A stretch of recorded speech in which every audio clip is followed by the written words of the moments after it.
Welcome to Identity at the Center Live. I'm Jeff, and that's Jim. Hey, Jim. Hey Jeff, how's it going? Oh, not so bad yourself.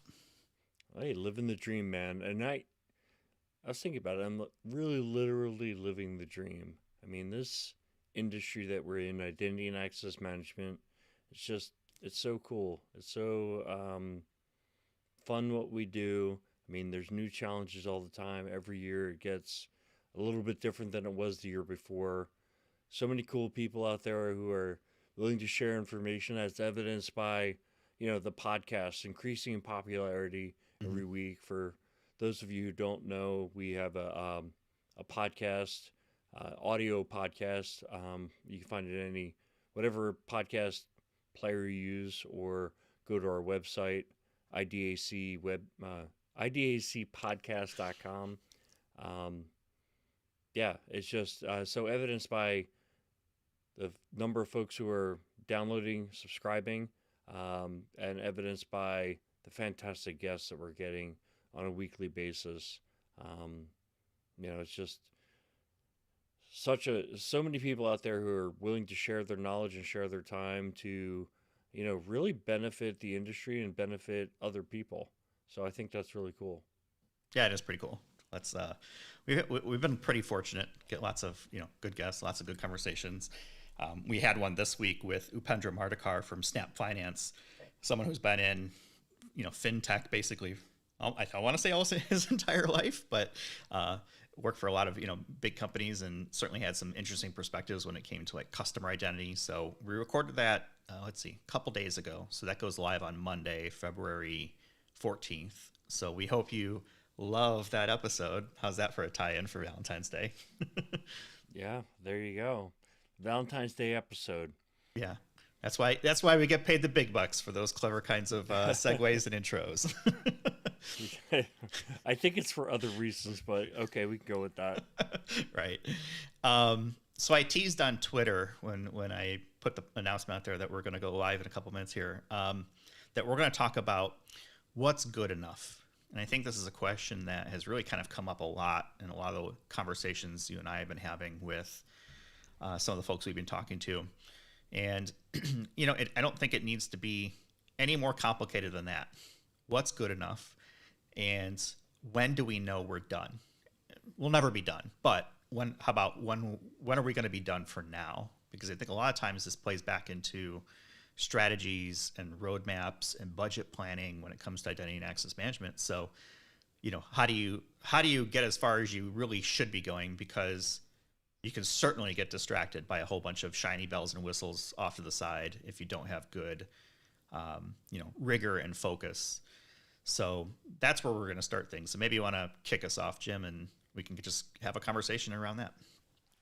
Yeah, well, my initial my initial reaction to what is good enough is the what they call the standard consulting answer, which is it depends, and it depends on a lot of different things. And I think probably the most important is what is your starting point? How close are you to good enough right now? And of course, here's what I think. I don't think there is a blanket answer for what is good enough. I do think there's a certain bar that you can't go below. And that bar moves every year. So, for example, in the authentication space, it was, you know, having a strong enough password for a long time. Now it's just, you know, relying strictly on a password based authentication or knowledge based authentication is not good enough. There has to be a multiple factor. I think at some point it could just be that, passwords are just not part of, or knowledge base is not part of authentication, period. I don't know if that'll ever be the minimum starting point or, within the next 10 years. But I mean, we're already there in terms of, multi-factor authentication being the minimal bar. So I do think there is kind of a bottom level that you can't go below and still be considered good enough. But in terms of, what is good enough for, a large financial institution versus maybe a chain of restaurants, is definitely a different bar in terms of what is good enough on all fronts. What are your With that bar, thoughts? I mean, that bar kind of reminds me of like a limbo bar. It's like, except it keeps going higher and higher, not lower and lower. I guess maybe there's probably an analogy there, like draw it back the other way. But I yes, right. So different organizations are going to have different focuses, different needs, regulations, privacy concerns, whatever it may be. I think there's probably a universal what's good enough. You should be doing at least these things. You should be doing MFA. Like that's probably good enough for most. And then depending on the business, the risk, whatever it may be, then maybe good enough might be more than that for that area. So maybe MFA is the minimum bar, but because of the transaction that's taking place, let's just go financial, right? You want to have something stronger than an SMS MFA. So maybe it needs to be a push notification or some sort of biometric or a secondary channel even, right? You can't approve it from the same device or something like that. So I think you could have different types of MFA, but I feel like there's like, the minimum tide, and then there's everything up above that. And that everything up above is always the hard part, because that's where the depends, which I hate as a terrible consulting answer, comes in. It's like, okay, well, where do we focus on? Because everything could be risk, right? It could be, well, and I think we're going to talk about this as well, as like, okay, we're kind of having a conversation this week about where do we start? Do we start with identity governance? Do we start with privileged access management? Again, it depends, right? What's the risk? And we're kind of having a conversation around that. And if you've got a minimum, if you've already gone a certain way, let's say privileged access management, you've already got separate admin accounts. Is that good enough? Might be. If your identity governance, user lifecycle management, audit things are failing, most likely you're going to have to focus on that first, because that's showing up on a management report somewhere or an audit report. So, or it could be vice versa, right? Maybe there was a breach and someone took advantage of an admin's account. Everything else stinks from an IM perspective everywhere else, but you've got to focus on another thing because you've got an immediate threat there. It would be great to, if people are watching and listening, like what's good enough for them, if they're, like throw comments into YouTube, we'll be happy to talk about it too. But I hate having this conversation without like details, because there's so many things that go into it to make that decision. Well, that's kind of why I wanted to ask you a little bit more on like why you hate the answer depends, because I know you have, I'm going to misquote you because I'm not a Star Wars junkie, but you have some quote that is around only some certain character the Sith and absolutes. Come on, man. Sith, this is the Sith, right? I don't even know what that is. The Jedi's like main enemy. Only a Sith deals in absolutes. It's not always black or white. There's always the gray areas in between. Come on, man. But how often do you get asked the question of, what is the best practice for governance of, how you govern applications? It's like, that definitely depends, right? It depends on the maturity of the organization.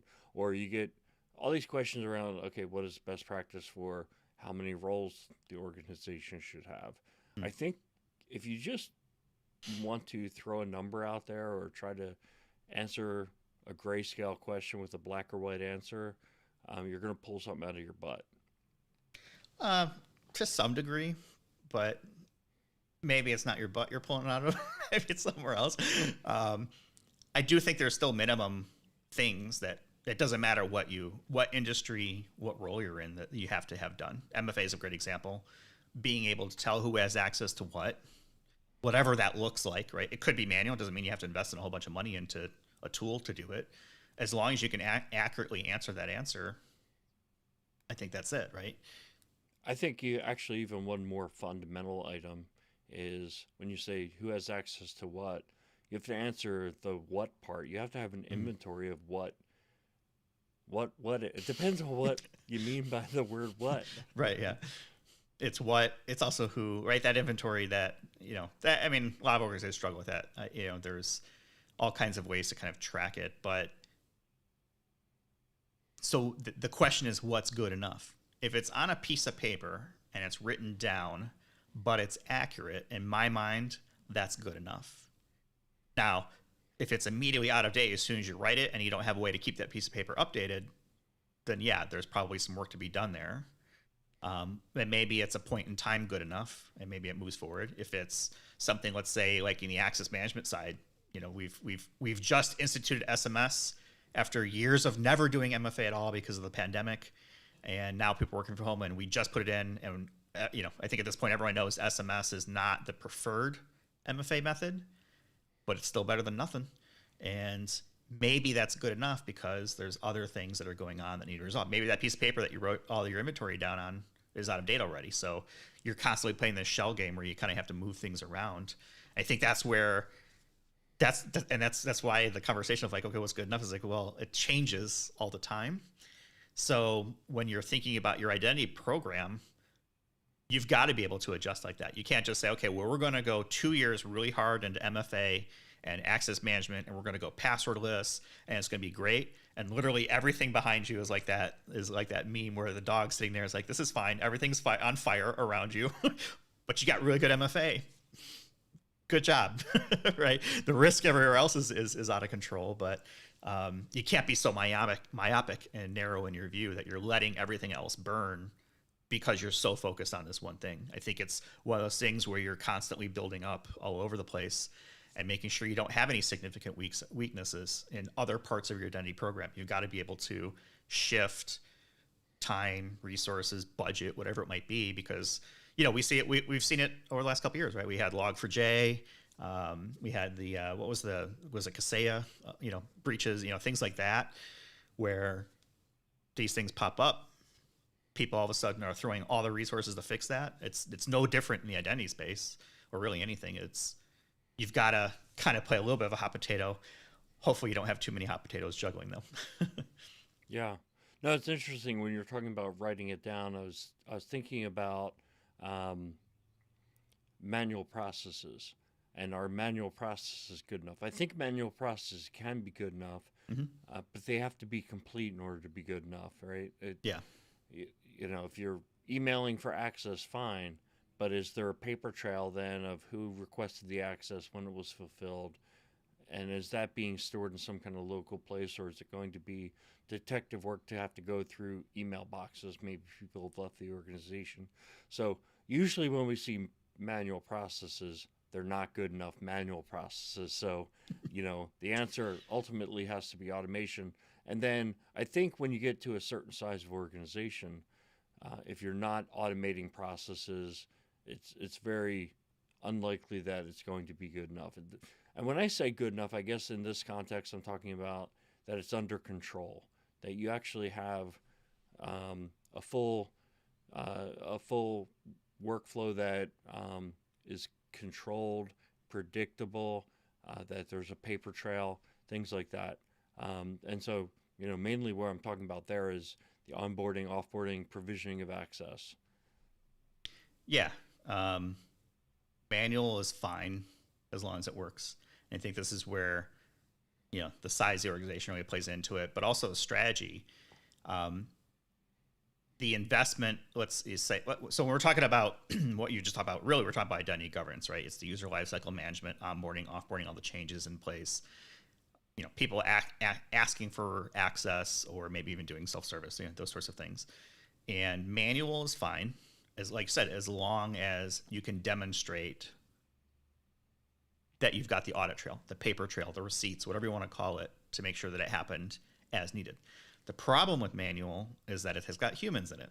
Humans make mistakes, for any number of reasons, right? It could be, hey, it's just a simple mistake. I forgot to do it. It could be something that's like, yeah, I don't really care about your process. I'm going to do it the way I want to do it.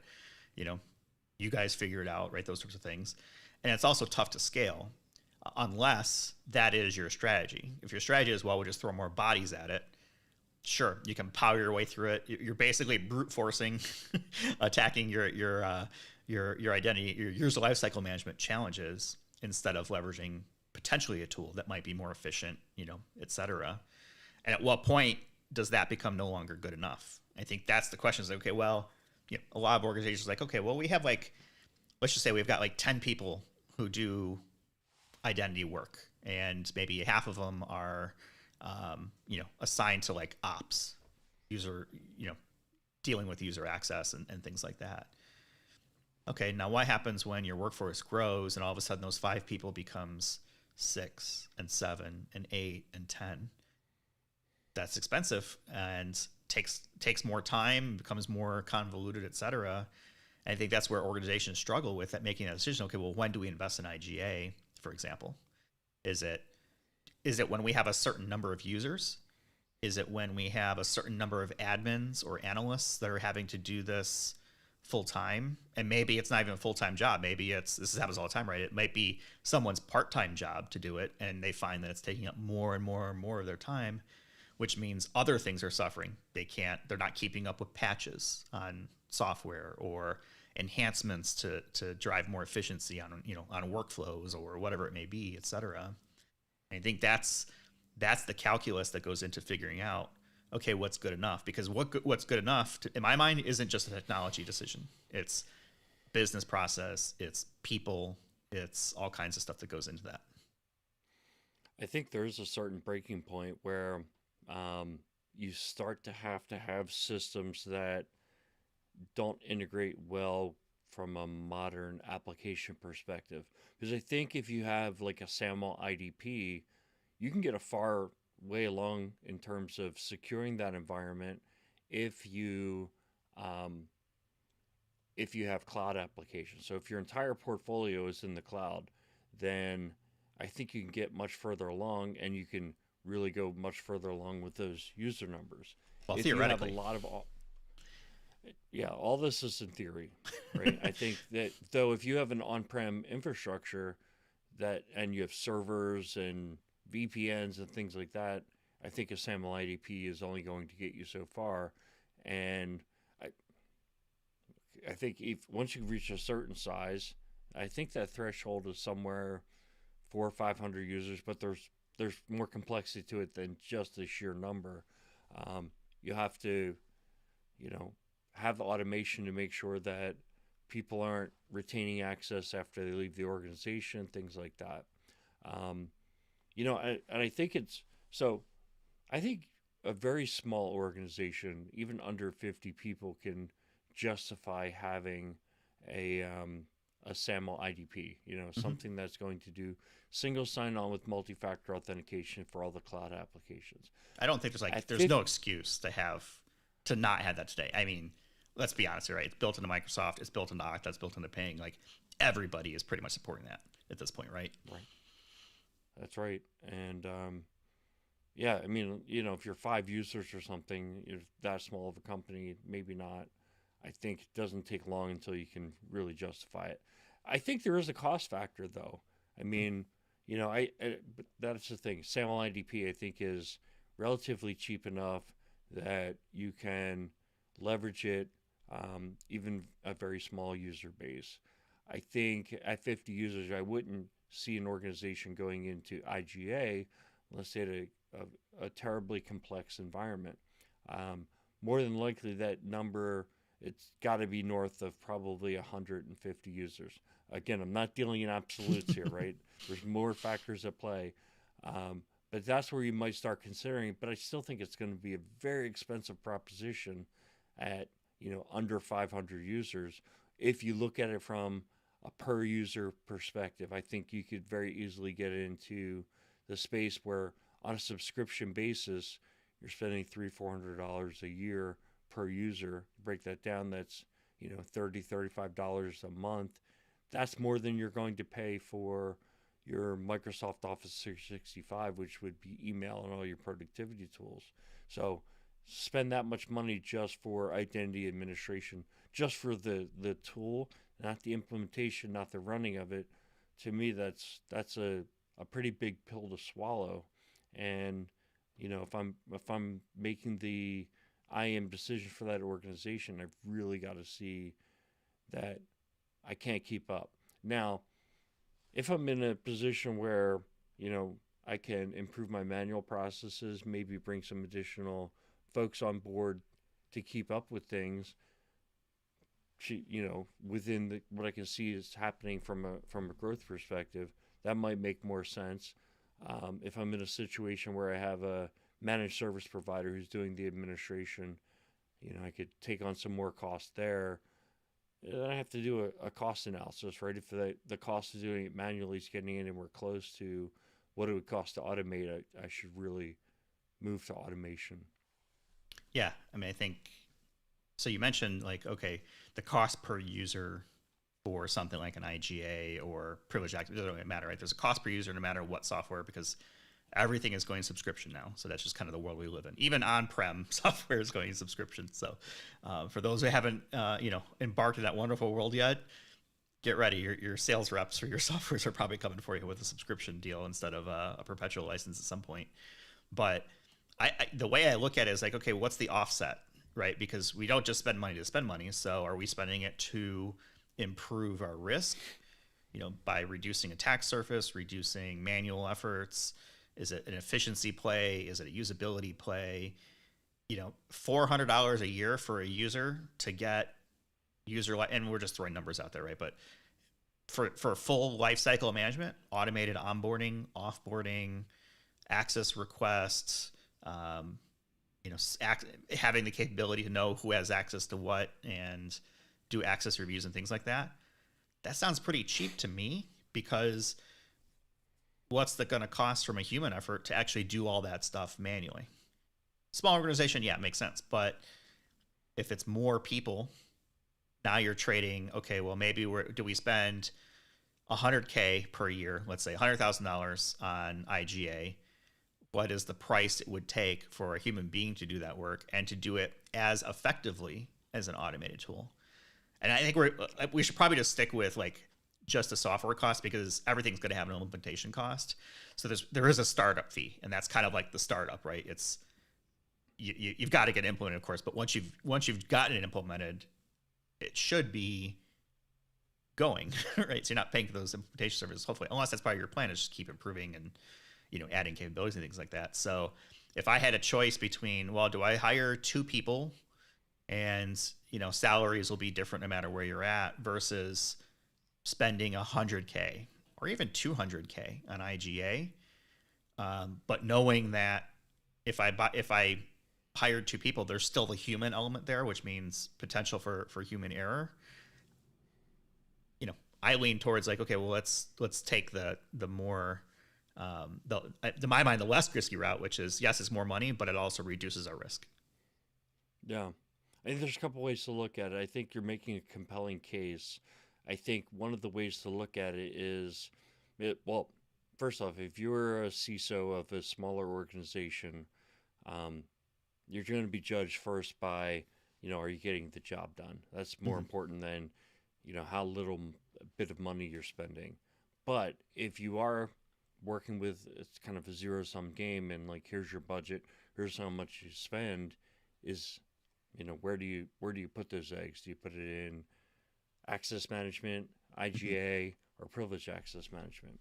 Maybe it's you spread a little bit out.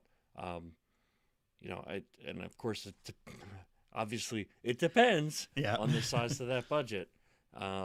Because if all you can really do in that budget is, access management, for me, access management would be number one, right? I want to make sure that I've got MFA to all of my applications. When I say all of my applications of significance. I think that's one thing that, I was thinking of earlier as we were talking, is having a risk framework, having that inventory, and knowing what you really need to protect based on the importance of the data that's in that system. So, if this system got broken into, what would the impact be? And anything of significance should be protected with MFA. I think second on that list is usually going to be IGA. Make sure that people are onboarded, offboarded effectively, that the people who are responsible for approving such access, it actually goes through them, they do the approval, and they understand what they're approving. Privilege access management, I tend to think of as kind of the third most important of those, which is kind of weird, right? Because it's the most important access. But the privilege access management market typically focuses on, infrastructure management and higher level management. I think also it's more focused on the larger enterprise. And I think where I've got the mindset right now, at least the context of this discussion, we're talking about organizations with smaller footprints in terms of their user base. I agree on the access management. I think that's important to make sure you've got the MFA in place.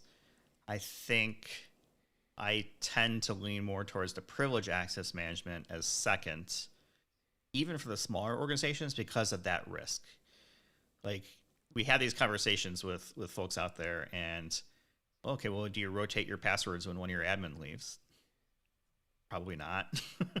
That's typically a thing, and to me, I think that's an unacceptable risk when you're not guarding the keys of the castle. Now, the caveat there is if it's small enough where there's, only a handful of people maybe who have domain administrator or, let's say Microsoft Azure administrator, whatever your admin privileges look like, and you feel like it's under control, then yeah, okay, I can see moving to IGA second.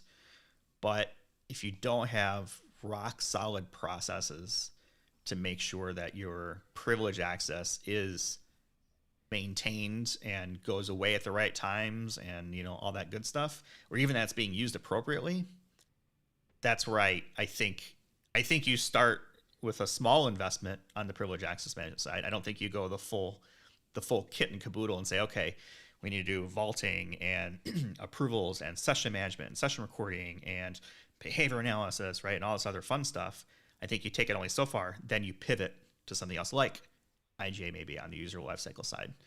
So that's kind of how I see it. It's more of that risk of, okay, which is the hotter fire do I want to put out first?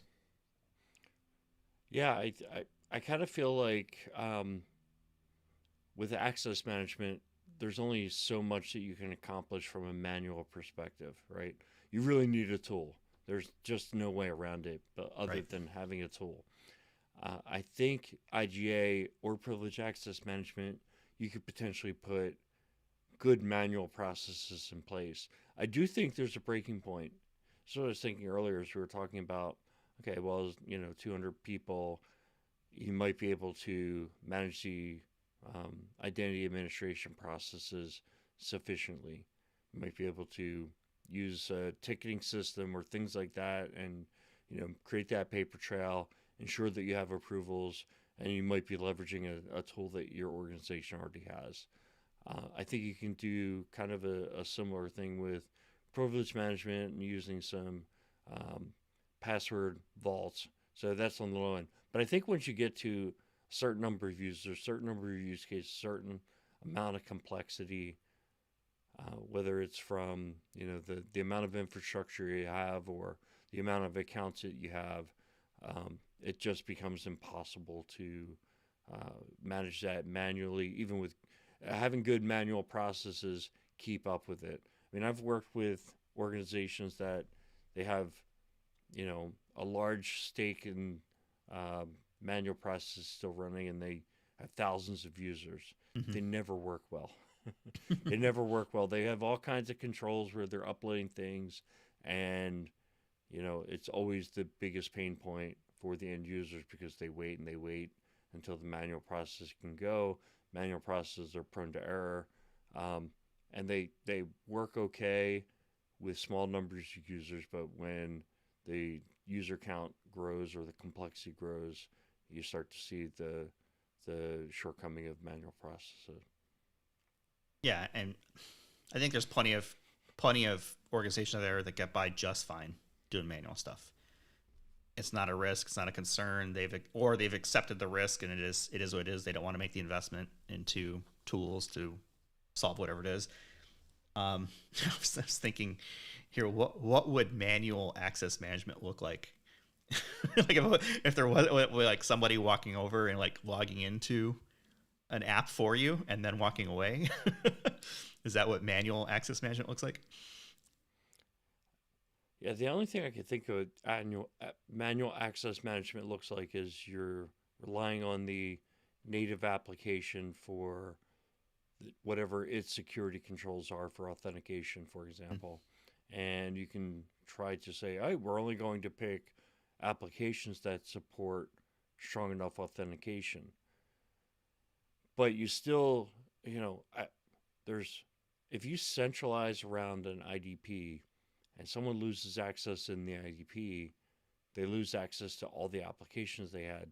That's why it's like it has value beyond just the authentication process, but it's usually working from a central directory.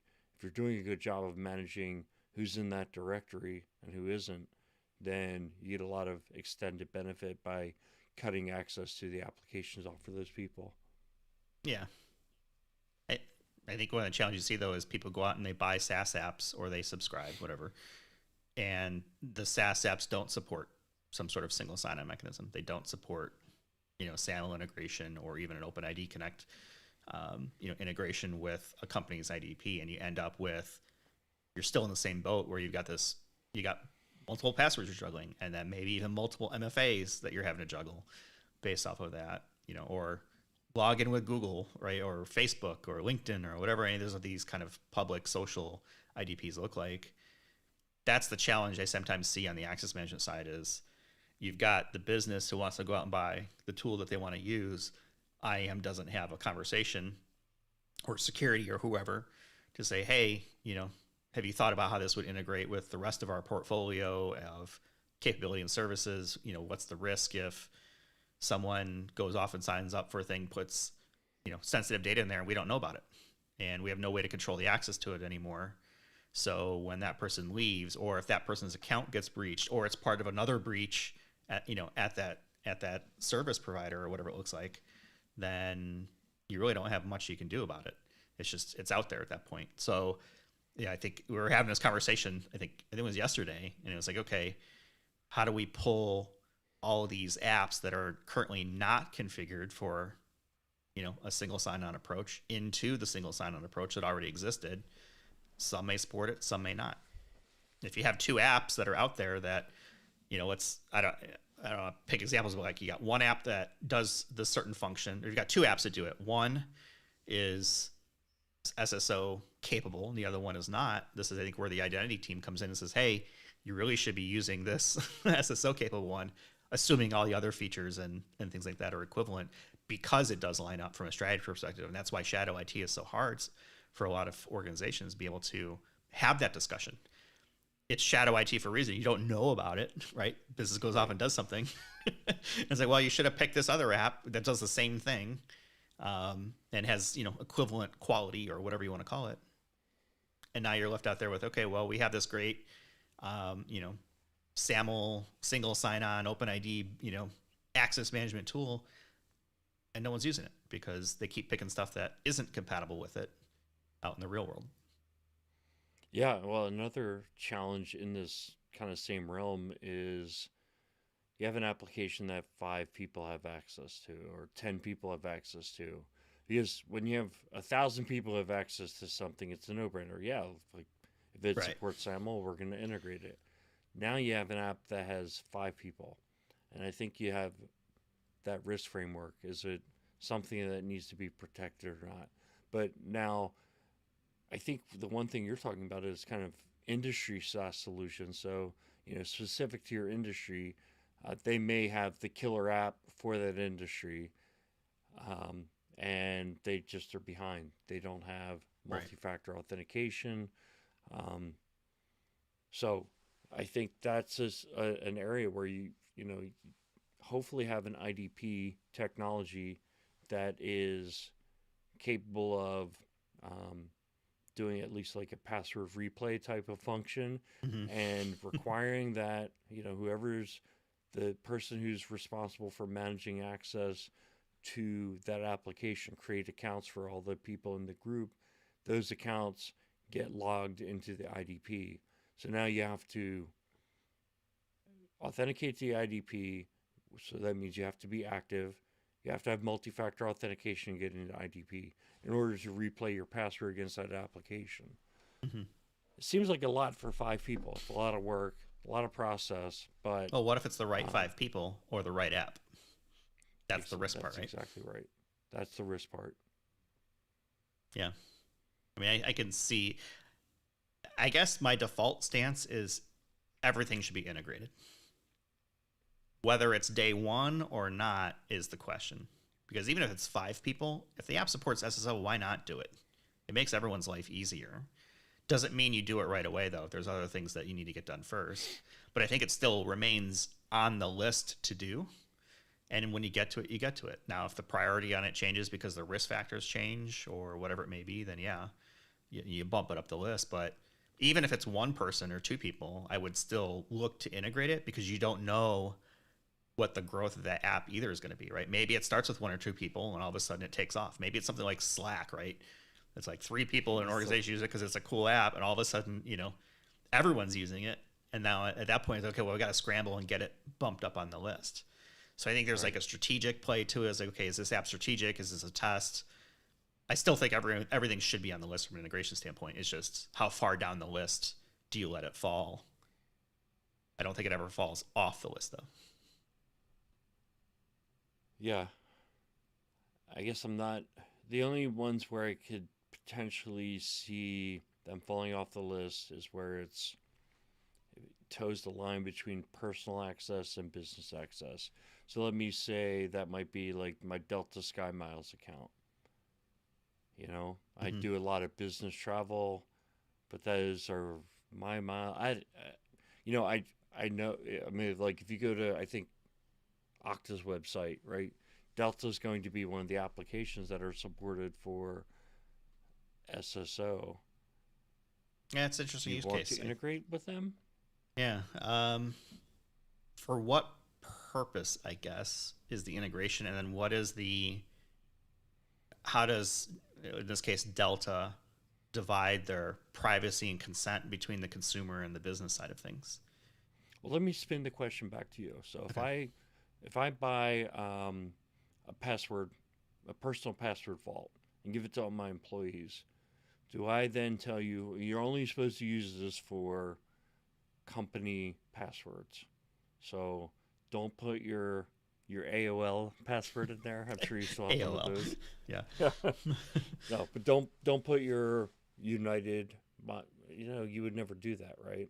So Well, I know that, but lots of people do. They do. They don't care. They just use whatever computer's in front of them to log into whatever, and they don't take those types of considerations in. I just maybe I'm just struggling with this specific use case because most organizations, if they've gotten to the point of, hey, we should integrate our airline of choice, or maybe it's even airlines of choice, they probably already have some sort of travel portal, right? Maybe it's something like um, what's the, like an Expedia type thing, or Agencia or TripIt, or any number of these kind of like corporate travel things. There really isn't any reason to integrate with a personal account on the travel side, because right, those services are already integrating behind the scenes. And you anybody who's done corporate travel that has like a corporate travel website that they go to book stuff, you've got your profile and you put in all your loyalty numbers, frequent flyer, hotel, car, whatever it may be. And the business process is that you go and you book your travel thing through the defined portal, whatever that looks like. And that agency then applies your personal stuff to it. So you still see it in your personal app, or personal login, or whatever it may be, right? Those sorts of things. And not that we know, because no one's traveling anymore for corporate travel, at least at this point in the US. So I think like that kind of use case, like I don't know if it makes sense to, like, maybe it's just a selling point. Yeah, we can integrate directly with Delta or United or whoever. I'd love to hear from anybody who like sees this is like, do you actually integrate directly with consumer facing applications, or I say applications that are consumer first and not necessarily business first, if they've incorporated that into their IDD portal? And are they either encouraging, I don't know if you necessarily block it, but do they think their users are saving personal accounts inside of their IDP? Like I think like for Okta, right, secure web authentication, you can log in and it's basically a password manager. It logs it in for you, like those type. I mean, and those capabilities right. exist, pretty much for So all of them. would there be any good reason to prevent users or advise users not to use those capabilities for personal accounts.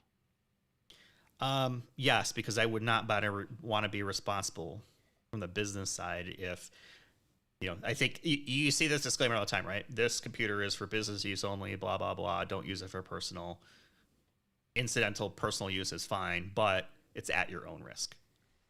So if I'm a user and I put in my bank credentials into my company's IDP and something gets breached or somebody goes in as an admin and misuses things or whatever it looks like, I think, the responsibility is not necessarily the company's as long as they've made that very clear to say, hey, this is, you should not be using this for personal use. But there's so many situations.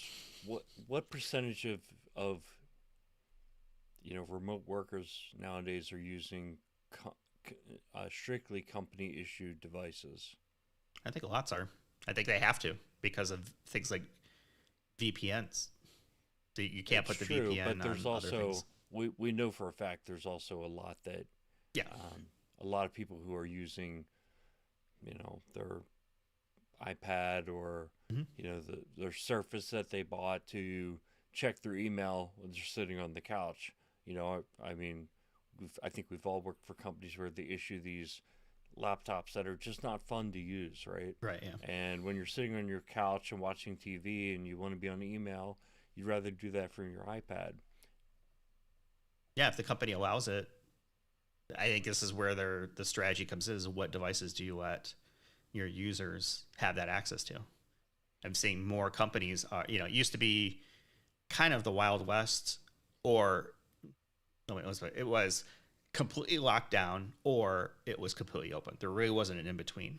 And now what we're seeing is greater device management capabilities to say, okay, we will allow mail and calendar, but only if you use the Outlook app. You can't use built-in iOS mail calendar or built-in Google mail calendar or Samsung, whatever app, right, is kind of the equivalent of it. You have to use Outlook because that's how we're able to control the data on that. If you put your personal information into that app, technically, the company can say, okay, well, we're going to wipe your device or we're going to wipe that app. Your personal data is going to go along with it because those apps may not support a split sandbox approach where you've got a personal account and then you've got a business account. It's just they nuke the app and anything that was in the app is gone. Yeah. So from a convenience standpoint, it's great to have it all in one app because then you can see calendar and kind of all your stuff in one spot instead of having to go like 2, 3, 4 different apps. But that's been the trend I've seen is it's more focused on the mail and the calendar part. And because things are becoming more SaaS based out there, websites are kind of fair game for that as well. But, for instance, even on my own iPhone here with where we work, anytime I open up a link on my iPhone through my Outlook app, I still have Safari set as my default browser. But if I open up a work link, it forces me to go into Edge because Edge is Microsoft on iOS. And so they're routing all the traffic through apps that the company can control and potentially, remove when the case is warranted. I see the gears are turning.